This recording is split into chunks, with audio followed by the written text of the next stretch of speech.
লক্ষ্যে পৌঁছানো অত্যন্ত কঠিন হয়।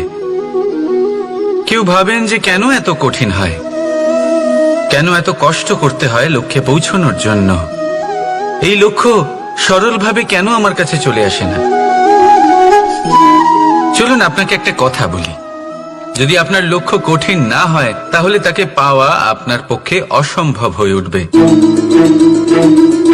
লক্ষ্যে পৌঁছানোর এই রাস্তায় আপনি যে কড়া রোদের সম্মুখীন হন, যার থেকে আপনি দূরে পালাতে চান, সেই রোদ আপনাকে প্রেরণা যোগায় যে আপনি এগোতে থাকুন।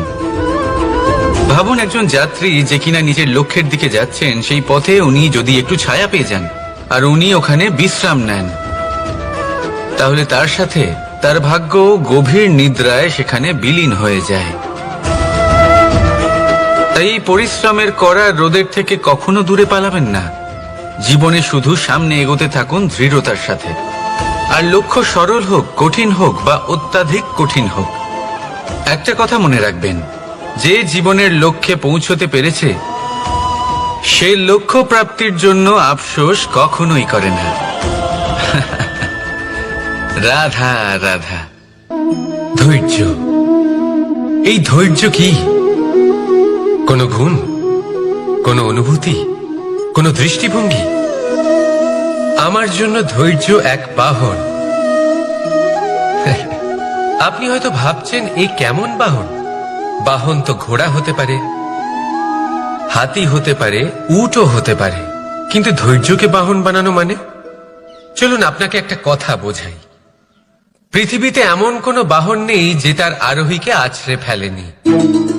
সেটা উট হোক বা হাতি হোক বা ঘোড়া হোক, চলতে চলতে কখনো নড়বড় করেই বসে। তারপর সেই আরোহী পড়ে কারোর পায়, তারপর পড়ে তার নিজের নজরে। কিন্তু ধৈর্যরূপী বাহন কখনো কাউকে ফেলে না, কখনো না। না সেই আরোহী কারোর পায়ে পড়ে আর না তো নিজের নজরে। কারণ ধৈর্য আপনাকে বিবেক প্রদান করে, বিবেক আপনাকে পরিকল্পনায় সাহায্য করে, আর পরিকল্পনা প্রদান করে আপনাকে শক্তি, আপনার লক্ষ্যের দিকে অগ্রসর হওয়ার। বুঝলেন?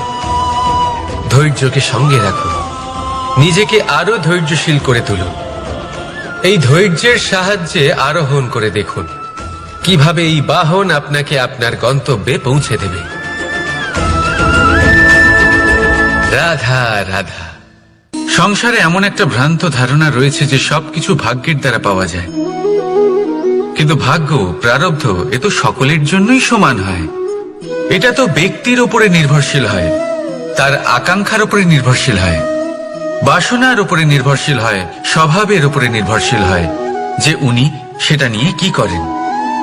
দেখুন, এই প্রসাদ কিন্তু সকলকেই দেওয়া হয়, কিন্তু তা গ্রহণ করবেন কিভাবে সেটা ব্যক্তির উপরে নির্ভর করে। আপনাকে এক উদাহরণ দিই। যেমন ধরুন, দুজন মানুষকে আমি একটা করে মাটির ডেলা দিলাম, সেটা নিয়ে তারা কি করবেন?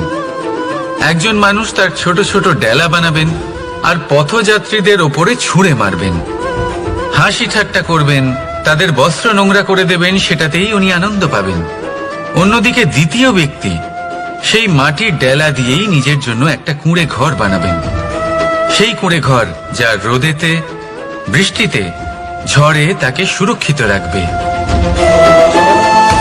অনুভূতি, এই অনুভূতি বদলাতে শিখুন। এই অনুভূতি অত্যন্ত গুরুত্বপূর্ণ। ভালোবাসাতেও এই অনুভূতি হলো অত্যন্ত গুরুত্বপূর্ণ। ভালোবাসা সে বন্ধুর সাথে হোক, মা বাবার সাথে হোক, ভাই বোনের সাথে হোক, স্ত্রীর সাথে হোক, যে কারোর সাথে হোক। মনে রাখবেন, এই হলো সেই অনুভূতি যা আপনার ভাগ্য নির্ধারণ করে থাকে। তাহলে আসুন আমার সাথে প্রেমের অনুভূতি নিয়ে বলুন, রাধা রাধা। লক্ষ্য, পথ আর সাফল্য, এই তিনটেই একে অপরের সাথে জড়িত, কিন্তু অনেকবার মানুষ এদের ঠিকভাবে বুঝতে পারেন না। তারা ভাবেন যে যেরকম লক্ষ্য হবে সেরকমই পথ হবে, সেই মতোই লক্ষ্য কঠিন হলে পথ কঠিন হবে, লক্ষ্য সরল হলে পথও সরল হবে। যদি আপনাকে আসল সত্যের সাথে অবগত করাই, তাহলে দেখবেন সবকিছুই এর উল্টো। লক্ষ্য নিজের পথ বানায় না, পথ সেটাই যেটা আপনি স্বয়ং নির্বাচন করে আপনি নিজে বানান। সেই অনুসারেই আপনি আপনার লক্ষ্যে পৌঁছতে পারবেন। সেই জন্য জীবনে যখনই লক্ষ্যে পৌঁছানোর পথের বিষয়ে আপনি কোনো সিদ্ধান্ত নেবেন, তাহলে তা ভেবে চিন্তে নেবেন, কারণ এই পথ অত্যন্ত গুরুত্বপূর্ণ। পথ যদি শুভ হয়, তাহলে লক্ষ্য আপনা থেকেই শুভ হয়ে যায়। তাহলে আসুন আমার সাথে ভালোবেসে বলুন, রাধা রাধা। ভাগ্য আর কর্ম, এই দুই এমন শব্দ যাকে ঘিরে সমগ্র সংসার। কেউ বলে আমার ভাগ্যে এটা ছিল না, যা পেলে আমার জীবন অন্যরকম হতো। কেউ বলে আমার গত জন্মের কর্ম নিশ্চয়ই এমন ছিল, যে কারণে এই জন্মে এরকম ভাগ্য পেয়েছি আমি। এই সব বাদ দিন আর একবার শান্ত চিত্তে ভাবুন। আপনি বুঝতে পারবেন যে ভাগ্য আর কর্ম এই দুই এই জন্মের। তফাৎ শুধুমাত্র এটাই যে যদি ভাগ্যের কথা বলা হয়, তাহলে আপনি এই ভাগ্যের থেকে যত বেশি আশা করবেন, তত বেশি নিরাশ হবেন আপনি। কারণ এই আশা আপনাকে কর্ম করা থেকে আটকায়। যদি কথা বলা হয় কর্মের, তাহলে নিজের কর্মের প্রতি যত বিশ্বাস রাখবেন, তত বেশি সফলতা আপনার কাছে আসবে। তাই একটা কথা মনে রাখবেন, ভাগ্য আপনার কর্ম নির্ধারণ করে না, কিন্তু আপনার কর্ম আপনার ভাগ্যকে অবশ্যই নির্ধারণ করে। রাধা রাধা নাম কত সাধারণ একটা বিষয়।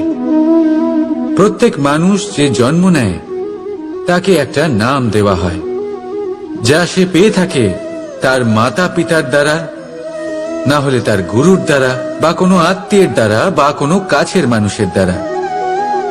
এই নামের সাথে সে আস্তে আস্তে বেড়ে ওঠে। কিন্তু এটাই কি সেই নাম? এই নামই কি সবকিছু? কখনোই নয়।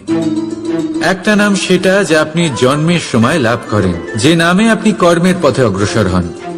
আরও একটা নাম সেটা যা আপনি আপনার কর্মের দ্বারা অর্জন করেন, আর এই নামেই আপনাকে সবাই যুগ যুগ ধরে মনে রাখে। আপনার আসল নাম সেটা নয় যা আপনাকে জন্মের সময় দেওয়া হয়েছিল। আপনার আসল নাম সেটা যেটা আপনি আপনার কর্ম দ্বারা লাভ করেছেন, কারণ সেই লাভের পেছনে প্রচুর প্রয়াস লুকিয়ে থাকে, অনেক পরিশ্রম লুকিয়ে থাকে। কিন্তু যদি আপনি চান যে মানুষ আপনার নাম মনে রাখে, তাহলে আপনাকে কর্মের পথে অগ্রসর হতেই হবে। শুভ কর্ম করতে হবে, অনর্গল চেষ্টা করে যেতে হবে, মহান কাজ করতে হবে। আর বিশ্বাস করুন, আপনি একটা মহান নামের ফল অবশ্যই লাভ করবেন। রাধা রাধা। আমি এখানে একা এই বনে বসে আছি, বাঁশি বাজাচ্ছি। কার জন্য? কে আছেন এখানে? কেউ নেই। আমার প্রজা, আমার রাজ্য, আমার পরিবার আমার থেকে অনেক দূরে আছেন। আমি এখানে একা এই বনে বসে এই আকাশের এই রঙের, গাছের এই সব ফলের, মাটির সুবাসের আনন্দ উপভোগ করছি। কেন? আমি হলাম দ্বারকাধীশ। এমন কি রাজকীয় বা ভৌতিক সুখ রয়েছে যে আমি ওখানে পেতে পারি না? সবকিছুই পেতে পারি, তাও এখানে বনে একা বসে আছি। কোন সুখ খুঁজে চলেছি? একা থাকার সুখ। আমরা প্রত্যেকদিন অনেক মানুষের সাথে, চিন্তাধারার সাথে, কর্মের সাথে, পরিস্থিতির সাথে, সুখ দুঃখের দ্বারা বেষ্টিত থাকি। জীবনের এই চক্রে আমরা জড়িয়ে পড়তে থাকি। যতই আমরা এই সমস্যার সমাধান করি, আমরা ততই এতে জড়িয়ে পড়ি। আমরা এতটাই জড়িয়ে পড়ি যে যখন আমরা আয়নায় নিজেদের দেখি, তখন আমরা নিজেদের চিনতেই পারি না। এমন মনে হয় যেন আমরা নিজেদের হারিয়ে ফেলেছি। সেই জন্য প্রত্যেক দিন আপনি কিছু সময় নিজের সাথে কাটান একান্তে। এটা অত্যন্ত আবশ্যক। নিজের অস্তিত্বের গভীরে গিয়ে দেখতে শিখুন, নিজেকে বুঝুন। অদ্ভুত শান্তির অনুভূতি হবে।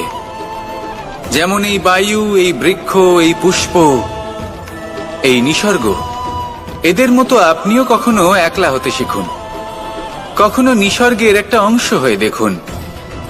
এই মন প্রসন্ন হয়ে বলবে, রাধা। একবার একটা শেয়াল বনে বিচরণ করছিল। ও একটা ছোট্ট শাবক দেখতে পেল। ও ভাবলো, আজ একেই আমি খাবার হিসেবে গ্রহণ করব। আশেপাশে দেখলো কেউ দেখছে না তো, কেউ ছিল না। আর সেই শাবকের ওপর আক্রমণ করল, যা হলো একটা ঘোর অপরাধ। বনের নিয়ম অনুসারে আপনি কখনোই শাবকের ওপর আক্রমণ করতে পারেন না। তারপর এই খবরটা যখন রাজা সিংহ জানতে পারলেন, সভার আয়োজন করলেন। কিন্তু সেখানে শেয়াল বলল, আমি তো এরকম কিছু করিনি। কিন্তু যদি আপনি এরকম বলেন, কোনো প্রমাণ দিন, এর কোনো সাক্ষী আছে? তখন রাজা সিংহ পেঁচাকে ডেকে পাঠালেন, যে সেই মুহূর্তে বৃক্ষের শাখার ওপর বসেছিল। সে সব কিছু দেখেছিল। পেঁচা সব সত্যি কথা বলল, আর শেয়ালকে মৃত্যুদণ্ড দেয়া হলো। এবার এই কাহিনী আমি আপনাকে কেন শোনালাম? কারণ মানুষও কখনো কখনো এরকম কর্ম করেন যা শিয়াল করেছে। এটা ভাবেন কেউ দেখছে না, যখন আমি অনুচিত কর্ম করতেই পারি। কিন্তু না, আপনি যাই করুন না কেন, কেউ না কেউ অবশ্যই তা দেখছে। কোনো ব্যক্তি না হলেও কোনো প্রাণী, না হলে কোনো যক্ষ বা দেব বা প্রেত। যদি এনারা কেউ না দেখেন, তাহলে ধরিত্রী মাতা দেখেন, যেখানে দাঁড়িয়ে আপনি সেই কর্ম করছেন, তাই না? তাই একটা কথা সবসময় মনে রাখবেন, কে দেখছেন কে দেখছেন না সেই বিষয়ে ভাবা ছেড়ে দিন। এটা খুব সহজ কথা। আপনি যদি উচিত কর্ম করেন, উচিত ফল পাবেন। যদি অনুচিত কর্ম করেন, তাহলে আপনি অনুচিত ফল অবশ্যই পাবেন। সেই জন্য উচিত পথে চলতে থাকুন, উচিত কর্ম করতে থাকুন, আর আমার সাথে ভালোবেসে বলুন, রাধা রাধা। বাহ, পুষ্পের সুবাস আমার খুব ভালো লাগে। অত্যন্ত সুন্দর হয় এই পুষ্প। এইভাবে চারিদিকে পুষ্প দেখে মন আনন্দিত হয়ে ওঠে। এবার আপনারা ভেবে দেখুন, আমার চারিদিকে পুষ্প নয়, আগুন আছে। তাহলে কি হবে? আমার শরীর কি জ্বলে যাবে না? অবশ্যই জ্বলবে। শরীরকে কি আগুনের তাপ সহ্য করতে হবে না? অবশ্যই সহ্য করতে হবে। এটাই হলো প্রকৃতির নিয়ম। এই নিয়ম কিন্তু আমরা সবাই জানি, কিন্তু আমাদের মধ্যে বেশিরভাগ মানুষ এই বিভ্রান্তি নিয়ে বাঁচি যে এই যে প্রকৃতির নিয়ম, তা আমার উপর প্রযোজ্য নয়। তা কিন্তু নয়। আমাদের চতুর্দিকে এই যে নিসর্গ রয়েছে, আমরা তার কতটা ক্ষতি করি সেটা একবার ভেবে দেখুন। আমরা বনাঞ্চল জ্বালিয়ে দিই, বায়ু দূষিত করি, জল দূষিত করি, প্রাণীদের হত্যা আমরা করি। কেন? এই নিসর্গ আমরা নষ্ট করি, যদিও আমরা জানি যে আমরাও হলাম এই নিসর্গেরই অংশ। এবার দেখুন, শরীরের কোনো অংশে যদি আগুন ধরান, আস্তে আস্তে সমস্ত শরীরও জ্বলে যাবে। সেইভাবেই নিসর্গ যদি নষ্ট হয়ে যায়, তাহলে মনুষ্য জাতিও নষ্ট হয়ে যাবে। তাই এই যে নিসর্গ আপনি দেখছেন, এই পুষ্প, এই বৃক্ষ, বায়ু, জল, এদের সকলকে রক্ষা করুন, নষ্ট নয়। মনে রাখবেন, যদি নিসর্গ থাকে, মানুষ থাকবে। যদি নিসর্গ থাকে, তাহলেই জীবন থাকবে। আসুন আমার সাথে ভালোবেসে বলুন, রাধা রাধা।